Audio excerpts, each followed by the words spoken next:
亲爱的观众老爷们，大家好呀！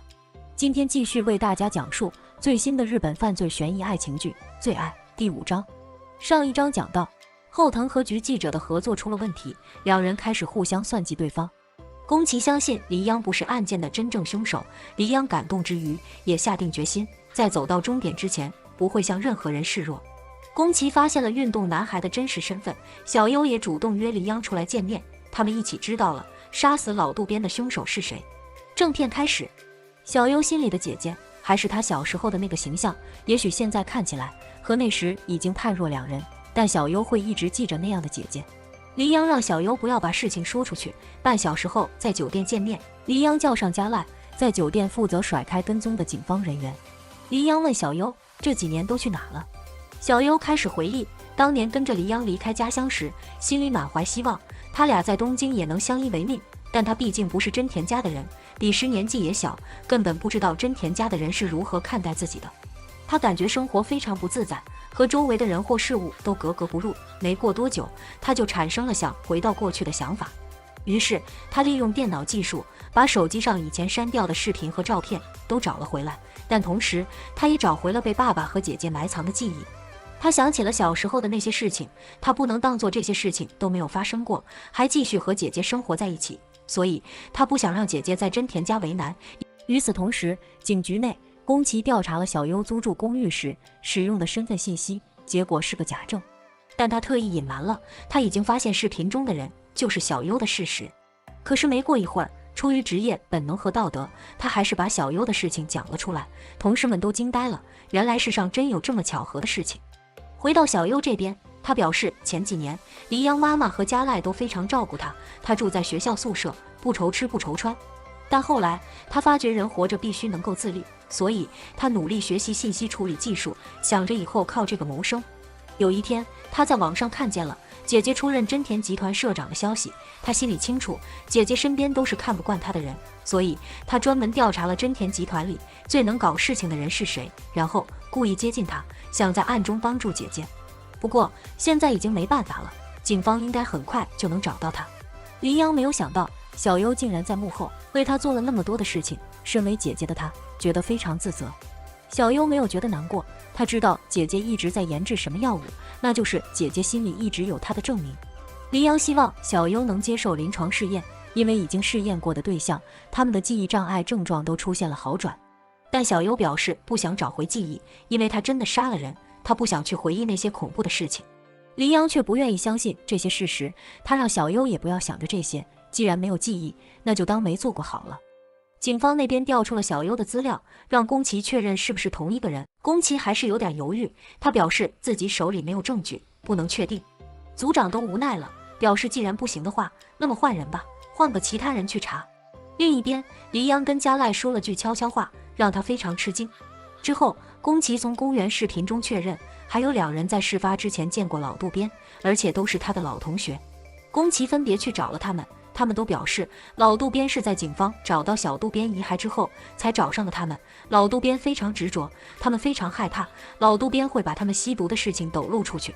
但其中一人表示，当年在白山大学台风袭来的那晚，昏迷中他曾听见一个男人的呼喊声，他以为是达雄叔。那之后的次日，达雄叔看起来也非常疲惫，好像一夜没睡的样子。所以那晚究竟发生了多少事情呢？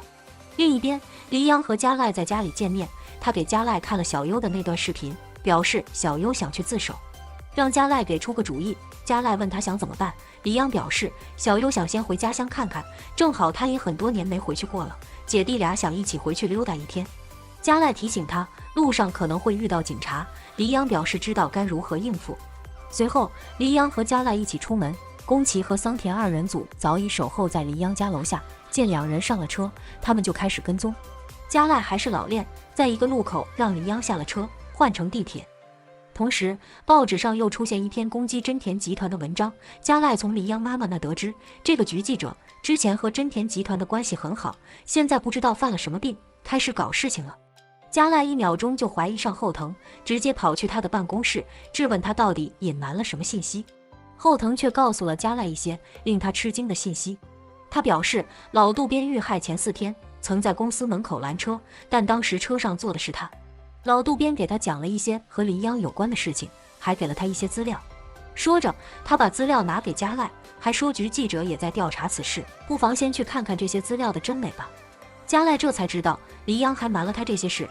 画面一转，黎央搭上了前往家乡的班车。宫崎发现小优没有一起上车，所以没有打草惊蛇，选择和桑田继续跟踪。小优在后面的站点悄悄上车，却没发现宫崎的车和班车并驾齐驱。黎央问小优为什么时隔多年想回去看看，小优表示奶奶去世的时候他不在身边，也没有参加葬礼，想去跟奶奶道歉。然后小优像小时候一样靠在了黎央的肩上。另一边，局记者按照手头的资料找到了真田集团名下的皮包公司地址，但这里已经人去楼空。他发现楼道里还有一部座机，便强行破门而入。但还没等他找到什么，就被一个长发大汉抓住，扔进了汽车后备箱里。黎央和小优回到老家，祭拜了父亲和奶奶，为他们扫墓。姐弟俩现在也不清楚父亲当年为什么会死，父亲那些奇怪的话又代表了什么意思。黎央拿出一笔钱，还有当年奶奶给他的父亲的积蓄，他一分没花，现在一起交给小优，让他出逃，等到风平浪静以后再回来和他见面。但小优却表示，这么多年了，他一直在逃避，现在也累了，不会再逃了。他们回到离开多年的老宅，虽然已经没人居住了，但小优一进门还是喊出了一句：“我回来了。”宫崎也是久违的回到家乡，之前虽然也有回来过，但都只是参加活动，这次的目的却不一样。他感到心情沉重，思绪万千，很多当年的回忆涌上心头。宫崎这时想到，怎么这么多年了都没人追查过达雄叔的案子呢？他是自杀的吗？小优想起来，父亲当年有每天写电子日记的习惯，他想试着恢复一下父亲的电脑，看看能不能了解父亲的一些想法。宫崎回到学校，查找当年的一些资料。黎央和小优在家翻箱倒柜地找父亲的电脑。小优反应过来，不是在家里，父亲当年几乎每天都在学校，所以日记应该也在学校里写。宫崎和桑田发现小渡边失踪以后，达雄叔跟学校申请过换车，所以达雄叔是搬运尸体了吗？与此同时，黎央和小优也回到学校，打开了那扇尘封多年的宿舍楼大门，这里对他俩来说就好像梦魇一般的存在。果然，他们在食堂2楼找到了父亲的电脑。他们看着父亲的日记，每天都有记录学生们的状态，还有黎央和小优的生活。他们觉得父亲当时真的很幸福，这群学生就像他的孩子们一样。这里其实也是他们共同的、充满幸福回忆的地方。小优发现一个隐藏的视频文件，打开以后是父亲去世之前的录影。与此同时，宫崎和桑田也追到了食堂。桑田进门就想逮捕小优，黎央让小优赶紧逃跑，小优却想听完父亲最后的话。宫崎抓住桑田，表示这个地方让他来处理。视频中，达雄叔讲到，台风袭来那晚，他碰巧发现小渡边想要侵犯黎央，他想要制止，但小渡边却不听劝，愤怒之下失手杀了小渡边。然后他用食堂采购的车子把小渡边的尸体运到了山里，埋在了一个净水厂的附近，凶器和血衣他都埋在了一座电塔的下面。他表示自己有罪，他会自己赎罪，但这与黎央和小优都没有关系，全部都是他一个人做的。小优哭了，他知道这是父亲在给自己背锅。黎央也哭了，他也知道一切都是因为自己而起。宫崎也难以置信，这事儿竟然如此曲折。他慢慢地靠近姐弟俩，表示当年他喜欢这对姐弟，想要保护他们，无论何时都会帮助他们。可到头来，他却像个局外人一样，什么都没有做到。所以这一次，他一定要帮助小优。小优斩钉截铁，表示这些事儿和姐姐没关系，他也不会逃走。黎央挡在宫崎和小优中间，但小优把姐姐拉到了身后，感谢姐姐陪他走到最后。桑田带走了小优，黎央伤心欲绝，宫崎在后面抓住黎央，表示还有他在。